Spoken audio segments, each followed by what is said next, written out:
Assalamualaikum warahmatullahi taala wabarakatuh dan salam sejahtera.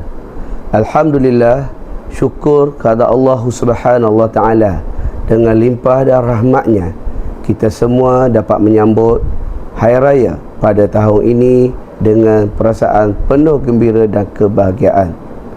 Terdahulu, saya sebagai guru besar mengucapkan selamat Hari Raya Maaf Zahir dan Batin kepada semua warga WIIMAN dan jawatankuasa PIBG sekolah, ibu bapa serta anak-anak yang dikasihi. Semoga tahun ini menjadi tahun yang penuh keberkatan untuk kita bersama-sama meraihkan ukhuwah dalam sepanjang perayaan yang diraikan.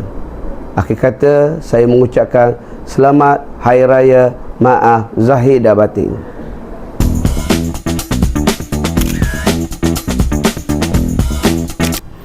Okey, Assalamualaikum warahmatullahi wabarakatuh.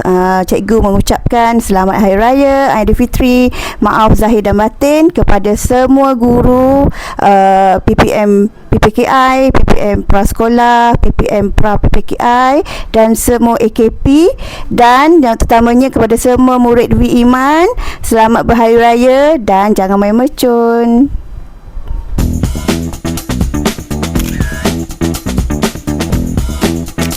Bismillahirrahmanirrahim. Assalamualaikum warahmatullahi wabarakatuh.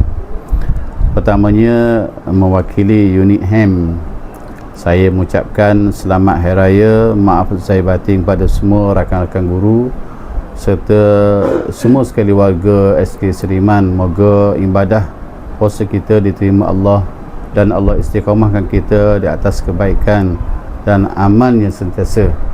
Dan selamat Hari Raya Maaf Zahir dan Batin.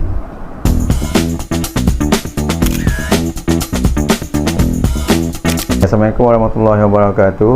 Saya ingin mengucapkan selamat Hari Raya Aidilfitri Maaf Zahir dan Batin kepada semua warga WIIMAN dan semua umat Islam di Malaysia lah.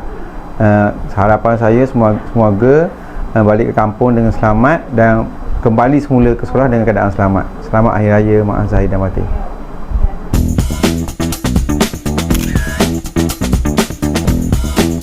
Assalamualaikum. Selamat Hari Raya Aidilfitri kepada seluruh warga WIIMAN.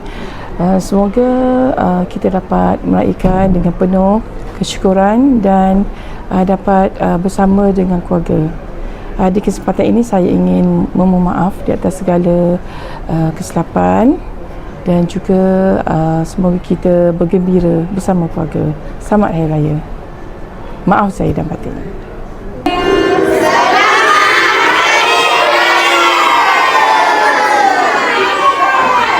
Kami, warga WIIMAN mengucapkan